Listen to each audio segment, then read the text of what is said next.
రాకడ వర్తమానం వినుచున్న ప్రతి సహోదరుడును సహోదరిని ప్రభుని యేసుక్రీస్తు దీవించి ఆశీర్వదించునుగాక. ప్రియమైన సహోదరుడా సహోదరి, ఇప్పుడు చెప్పుచున్న వాక్యము మీ అందరికీ నచ్చినట్లయితే లైక్ చేయండి, షేర్ చేయండి, సబ్స్క్రైబ్ చేయండి. ప్రక్కనే ఉన్న బెల్ సింబల్ని టచ్ చేయాలని మనం చేస్తున్నాను. ఈరోజు అంశము అంత్యక్రీస్తు స్వభావము. అంత్యక్రీస్తు స్వభావం అనే అంశం మీద దేవుడు మనతో మాట్లాడుచున్నాడు. ప్రియమైన సహోదరుడా సహోదరి, దానియేలు గ్రంథము 8వ అధ్యాయం 23వ వచనం అన్నాడు, అంత్యక్రీస్తు యుక్తి గలవాడుగా ఉండును. వీడు అంత్యక్రీస్తు యుక్తి గలవాడుగా ఉంటాడని 23వ వచనంలో చెప్తున్నాడు. వారు ప్రభుత్వం యొక్క అంతములో వారి అతిక్రమములను సంపూర్ణమగుచుండగా క్రూర మృగము గలవాడును యుక్తి గలవాడునై ఉండి ఉపాయము తెలుసుకును ఒక రాజు పుట్టును అన్నాడు. ప్రియమైన దానియేలు ఈ యొక్క గ్రంథంలో ప్రభువైన యేసుక్రీస్తు దానియేలుకి చూపించిన ఈ యొక్క మర్మమును ప్రియమైన దానియేలుకు ఒక్కడికే తెలుసు. అయితే ఈ విధంగా క్రూర మృగము అంత్యక్రీస్తు యుక్తి గలవాడిగా ఉండి వాడి యొక్క పరిపాలనలో యుక్తిగా ఉండి ప్రజలను మోసం చేస్తాడు. రాజ్యాలని కూడా వాడి స్వాధీనం చేసుకోవాలని చూస్తాడు. ప్రియమైన అలాగే దానియేలు గ్రంథము 11వ అధ్యాయము 36వ వచనంలో కూడా అక్కడ ప్రియమైన దేవుడు మాట్లాడుచున్నాడు. ఆ రాజు ఇష్టానుసారముగా జరిగించి తన్ను తాను హెచ్చించుకొనుచు అతిశయపడుచు ప్రతి దేవత మీదను దేవాతి దేవుని మీదను గర్వంగా మాట్లాడుచు ఉగ్రత సమాప్తియగు వరకు వృద్ధి పొందుచు అంతటా నిర్ణయించినది జరుగును.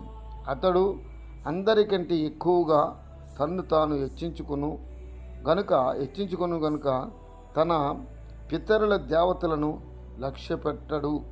తన యొక్క పితరుల యొక్క దేవతలను లక్ష్యపెట్టడు. మరియు స్త్రీలకాంక్షిత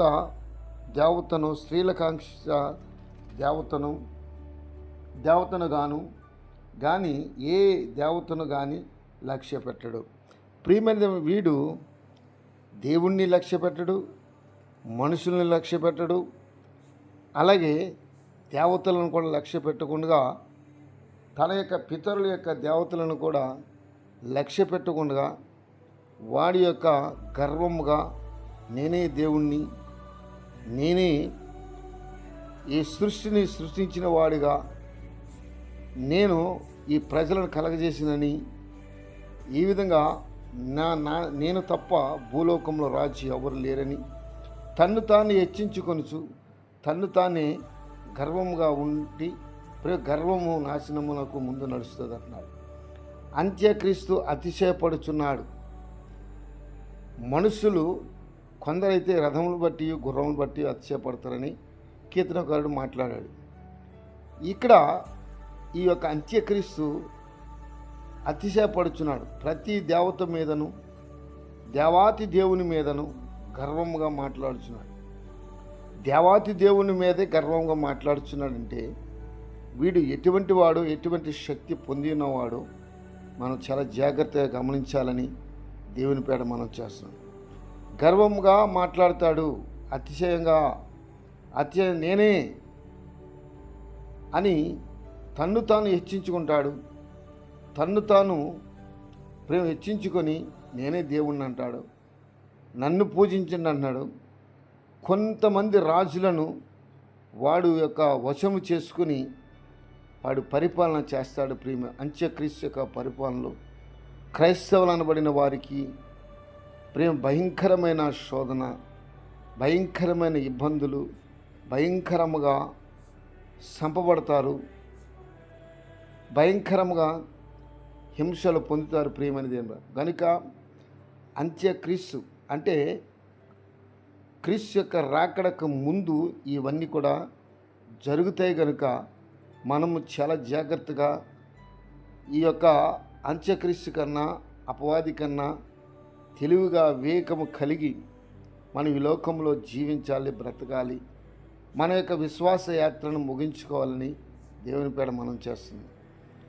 ఈ యొక్క గర్వంధుడు బయలుదేరినప్పుడు వీడు నేనే దేవుణ్ణి, నాకే నమస్కారం చేయండి, నన్ను పూజించిందని వీడి ఇష్టం వచ్చినట్టు ప్రవర్తన కలిగి ప్రజలను మోసం చేస్తాడు ప్రియమైన దేవుడా.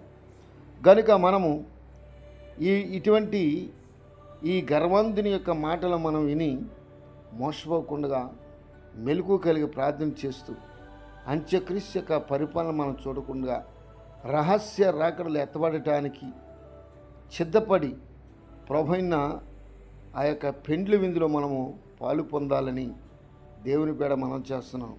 సహోదరుడా, ఈ యొక్క క్రీస్తు యొక్క రాకడ ఇప్పుడప్పుడు రాదు అని అనుకుంటున్నాము. క్రీస్తు యొక్క రాకడ బహు సమీపంలో ఉంది. సూచనలు జరుగుతున్నాయి. క్రీస్తు యొక్క రాకడకు సూచనలు, యుద్ధాలు జరుగుతున్నాయి. ఇజ్రాయేల్ యొక్క ప్రజల మీదకు భయంకరమైన యుద్ధాలు, భయంకరంగా కొంతమంది రాజులు ఏకమయ్యి ప్రియమందింలో ఇజ్రాయేల్ యొక్క ప్రజలను హతమార్చాలని చూస్తున్నారు. కానీ వాళ్ళు దేవుని యొక్క చేతిలో ఉన్నారు కనుక, దేవుని యొక్క నీడను ఉన్నారు కనుక ఎవరు కూడా ఏమి చేయటానికి వీలు లేదు, ఏమి చేయలేరు కూడా ప్రియమైన దేవుడు.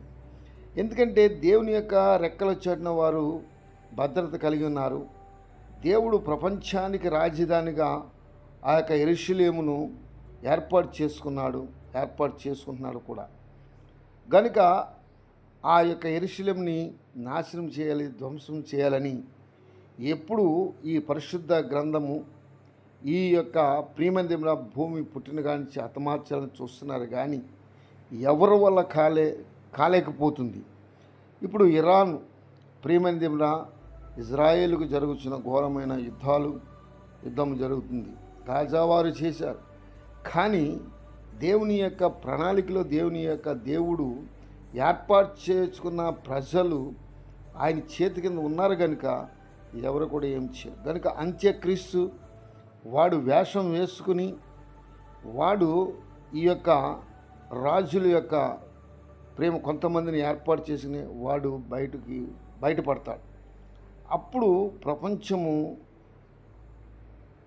చాలా తల్లకిందులుగా ఆలోచనలు పడతారు. కనుక ప్రియమది ఈ యొక్క అంత్యక్రీస్తు యొక్క పరిపాలన మనం చాలా జాగ్రత్తగా దానికి వశము కాకుండా తెలివిగా వివేకం కలిగి జీవించాలని, పరిశుద్ధాత్మని శక్తిని పొందుకుని ఆత్మలో మనం ఆనందిస్తూ ముందుకు సాగాలని దేవుని పేట మనం చేస్తాం. ప్రకటన గ్రంథము 17:12 కాంచి మనము కొన్ని మాటలు చదువున్నప్పుడు ప్రేమ చక్కగా దేవుని యొక్క వాక్యము యోహాను గారు పద్మస్ దీవిలో ఉండి ఆయన ఇప్పుడు జరుగుతున్న దానియేలు గారు రాసింది, అలాగే జరగబోయేది కూడా ప్రభువు ఆ యొక్క పద్మస్ దీవిలో ఉన్న యోహాను గారికి చూపిస్తున్నాడు. కనుక 17:12 కాంచి కొన్ని మాటలు మనం చదువుకుందాం. నీవు చూస్తున్న 10 కొమ్ములు 10 మంది రాజులు, ఈ 10 కొమ్ములు కలిగిన మృగమును చూస్తున్నవే, ఈ 10 మంది రాజులను వాడు ఏర్పాటు చేసుకుంటాడు. 10 మంది రాజులు వారి ఇదివరకు రాజ్యమును పొందలేదు. కానీ యొక్క గడియల్లోనే క్రూర మృగముతో కూడా రాజుల వలె అధికారము పొందుదురు. వీరు ఏకాభిప్రాయం గలవారై తమ బలమును అధికారమును ఆ మృగమునకు అప్పగింతురు. వీరు గొర్రెపిల్లతో యుద్ధము చేతురు. కానీ గొర్రెపిల్ల ప్రభువులకు రాజులకు రాజునై ఉన్నందున తనతో కూడా ఉండిన వారు పిలువబడిన వారై, ఏర్పరచబడిన వారై, నమ్మకము అయిన వారై ఎందురు. ఆయన ఆ రాజులను జయించును. ప్రియమైన దేవుని యొక్క యేసుక్రీస్తుతో కూడా వీడు యుద్ధం చేయటానికి బయలుదేరుతాడు. అయినా వీడి యొక్క రాజుల వల్ల కానే కాదు. కనుక ప్రియమైన దేవుని యొక్క ఉగ్రత మనము ఉగ్రత దినాల్లో ఉన్నాం. దేవుని యొక్క రాకడ బహు సమీపం ఉంది. ఆఖరిగా 13వ అధ్యాయం, ప్రకటన గ్రంథము 13వ అధ్యాయం 8వ వచనంలో చూసినప్పుడు, తమ సంబంధమైన విషయములలో తెలివిగలవాడుగా ఉండును. ప్రియమైన, తనకు సంబంధమైన విషయాలలో అపవాది తెలివిగా ఉంటాడంట. కనుక మనము వాడికన్నా తెలివిగా ఉండి విశ్వాసంతో భక్తి చేస్తూ విశ్వాసములో ముందుకు సాగాలి. ఈ యొక్క 13వ అధ్యాయం 8వ వచనం ఏమన్నాడంటే, భూనివాసులందరూ అనగా జగత్తుత్పత్తి మొదలుకొని 10వ జగత్తుత్పత్తి మొదలుకొని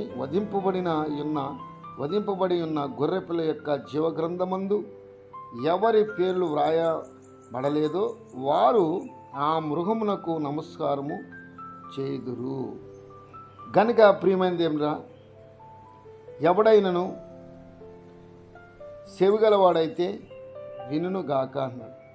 కనుక ప్రియమైనది, గొర్రె పిల్ల యొక్క జీవ గ్రంథంలో ఎవరి పేర్లైతే వ్రాయకుండా ఉంటాయో, వ్రాయబడలేదో వారందరూ కూడా ఆ క్రూర మృగమునకు నమస్కారం చేస్తారని దేవుని యొక్క వాక్యం మనతో మాట్లాడింది. కనుక అందరూ కూడా మన దేవుని యొక్క జీవ గ్రంథంలో మన పేరు లెక్కించుకుని మన పేరు వ్రాసుకుని అంత్యక్రీస్తు యొక్క పరిపాలన వాడి చేతికి దొరకకుండా మనము చనిపోయిన తర్వాత క్రీస్తు యొక్క ప్రేమ అంత్యక్రీస్తు ఈ లోకానికి వచ్చినప్పుడు జీవగ్రంథమందు వ్రాయబడిన వారు, జీవగ్రంథమందు పేర్లు వ్రాయబడి ఉన్నవారు ఆ మృగమునకు నమస్కారం చేయరు.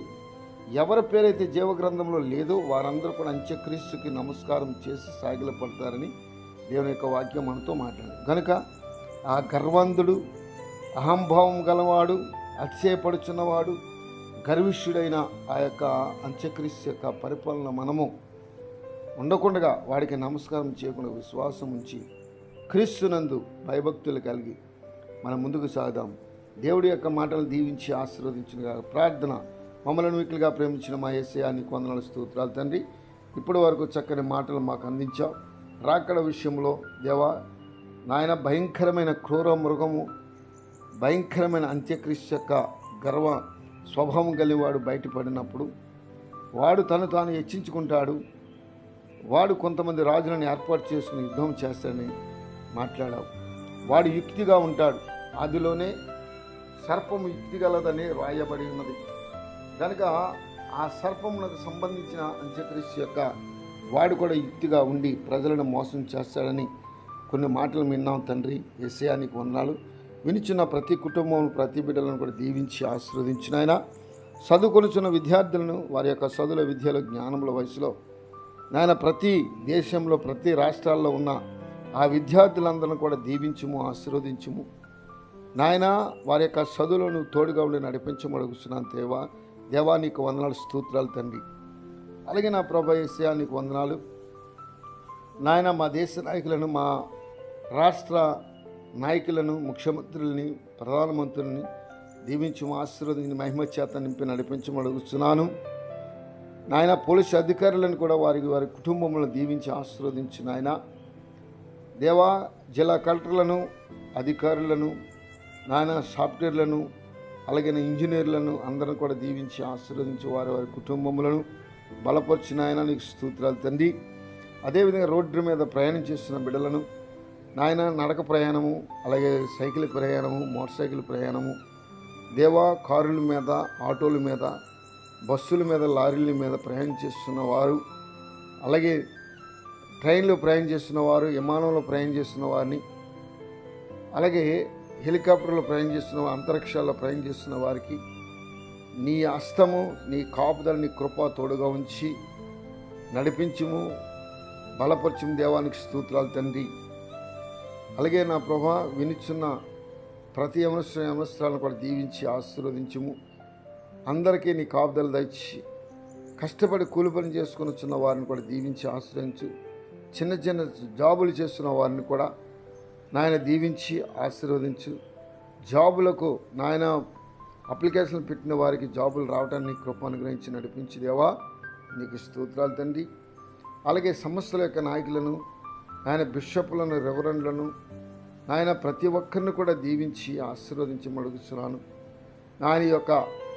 నాయన రాకడ ఈ యొక్క వర్తమానములు వినిచున్న ప్రతి ఒక్కరిని దీవించు. ఈ యొక్క నాయన ఈ యొక్క వర్తమానం నా దేవా ఆగకుండా ఈ పరిచర్య ఆగిపోకుండా కొనసాగించము. నీ హస్తముల చాట్ల భద్రత దయచేసి దీవించి ఆశీర్వదించమని, తల్లిదండ్రులు లేని బిడ్డలకు తెలివి, జ్ఞానమును, ఆలోచన శక్తిని అనుగ్రహించమని యేసుక్రీస్తు యొక్క నామమును అడిగి వేడుకొనిస్తున్నాను తండ్రి. ఆమేన్.